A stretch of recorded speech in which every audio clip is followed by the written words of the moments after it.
Hello મિત્રો, કેમ છો? મજામાં? તો બધા મજામાં જશો. તો હું આજે એક એવી રેમેડીઝ લઈને આવી છું ને કે જે તમે યુઝ કરશો ને તો એકદમ તમે વ્હાઇટ થઈ જશો. તમારી સ્કિન એકદમ બ્લેક હશે, કાળી હશે તો પણ તમારી સ્કિન એકદમ વ્હાઇટ થઈ જશે. તમારા મોઢા ઉપર ખીલના ડાઘ, જે કાળા ડાઘ છે, મિલાઝમાં થયું હોય, પિગમેન્ટેશન થયું હોય તો આ ઉપાયથી જતું રહે છે. તેની તો હું ગેરંટી આપું છું કે આ ઉપાય કરવાથી તમારી સ્કિનની બધી પ્રોબ્લેમ દૂર થઈ જશે અને તમારી સ્કિન એકદમ વ્હાઇટ થઈ જશે.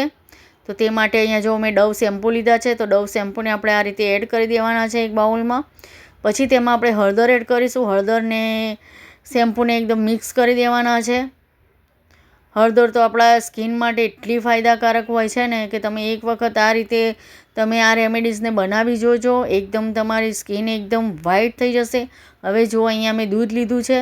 દૂધ પણ આપણા ચહેરાને વ્હાઇટ કરવા માટે ખૂબ ખૂબ ફાયદાકારક છે. દૂધથી જે તમારા ચહેરાની અંદર જે ગંદકી હોય છે તે બધી જ નીકળી જાય છે દૂધથી, અને ચહેરો એકદમ સાફ થઈ જાય છે. તે માટે અહીંયા દૂધ એડ કરીશું અને આ રીતે મિક્સ કરી નાખીશું. જુઓ, દૂધ એડ કરીને પછી હવે અહીંયા જો મેં ચોખાનો લોટ લીધો છે તો અહીંયા ચોખાનો લોટ એડ કરીશું. ચોખાનો લોટ આપણે સ્કિનને વ્હાઇટ કરવા માટે, ગ્લોઈંગ કરવા માટે ખૂબ ખૂબ ફાયદાકારક હોય છે. તે માટે આપણે થોડો ચોખાનો લોટ એડ કરીશું અંદર અને આ રીતે મિક્સ કરી દઈશું. તમે એક વખત બનાવીને ચોક્કસથી લગાવજો. ખૂબ સરસ રિઝલ્ટ મળે છે આનું. હું ખુદ આને આ રીતે બનાવીને લગાવું છું અને ખૂબ સરસ રિઝલ્ટ આનું મને મળ્યું. પછી મેં તમારા જોડે આ વિડીયોને શેર કર્યો કેમ કે ખૂબ જ સરસ રિઝલ્ટ આનું મળે છે. એકદમ સ્કિન આપણી વ્હાઇટ થઈ જાય છે. તો હવે અહીંયા જો મેં ગુલાબજળ લીધું છે. ગુલાબજળ આપણા સ્કિન માટે ખૂબ જ ફાયદાકારક છે. પછી અહીંયા ગ્લિસરીન મેં લીધું છે.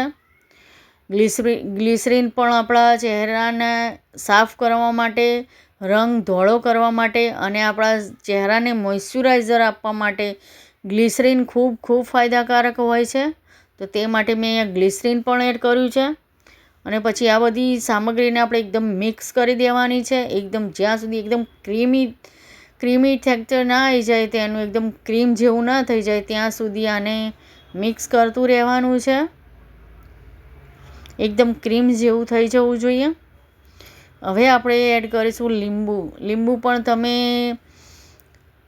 જાણી શકશો કે લીંબુ આપણી સ્કિનને વ્હાઇટ કરવા માટે, આપણા ચહેરા ઉપર જે દાગ ધબ્બા હોય, ખીલના ડાઘા હોય તેને કાઢવા માટે ખૂબ ખૂબ ફાયદાકારક છે. અને તમે આ રેમેડીઝ બનાવીને લગાવશો ને તો તમને જે મોઢા ઉપર ખીલ થતા હશે ને તે પણ નહીં થાય, અને જો ખીલ થયા હશે અને તેના ડાઘા પડ્યા હશે ને તે પણ જતા રહેશે અને સ્કિન એકદમ ખીલી જશે. એકદમ ગ્લોઈંગ સ્કિન થઈ જાય છે જો આ રેમેડીઝ તમે બનાવીને લગાવશો તો. મેં ખુદ લગાવી છે અને સરસ મને રિઝલ્ટ મળ્યું હતું.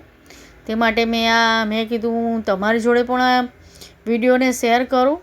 તો જો એકદમ ક્રીમી જેવું બની ગયું છે, તમે જોઈ શકો છો. આ રીતનું આપણે એકદમ ક્રીમી બનાવવાનું છે જેથી આપણા ચહેરા ઉપર એકદમ સરસ આપણા રિઝલ્ટ મળે. તો હવે જુઓ, હું તમને લગાવીને પણ બતાવી દઉં. આજે મારી છોકરી વિડીયો બનાવે છે એટલે મારી છોકરી જુઓ તમને લગાવીને બતાવશે. ખૂબ જ સરસ અને એકદમ વ્હાઇટ સ્કિન થઈ જાય છે. તો જો આ રીતે આપણે લગાવી દેવાનું છે. તમારે જો ચહેરા ઉપર લગાવવું હોય, હાથ અને પગ ઉપર લગાવવું હોય તો પણ તમે લગાવી શકો છો. ચહેરો અને હાથ પગ એટલા વ્હાઇટ થઈ જાય છે ને કે હું તમને હમણાં બતાવું છું કે કેટલા સરસ તમને આનું રિઝલ્ટ મળે છે. તમે જોઈ શકશો. હવે આને આપણે લગાવીને અને આને સૂકવવા દેવાનું છે. સુકાઈ જાય પછી આને આપણે ધોઈ નાખીશું. તો હવે આને આપણે જ્યાં સુધી સુકાય નહીં ત્યાં સુધી લગાવેલું રહેવા દઈશું. તો જો અહીંયા સુકાઈ ગયું છે. હવે હું તમને ધોઈને બતાવી દઉં. એકદમ આ રીતે આપણે મસળીને ધોઈ નાખવાનું છે. જો આ રીતે એકદમ મસળીને આપણે હાથને ધોઈ નાખીશું.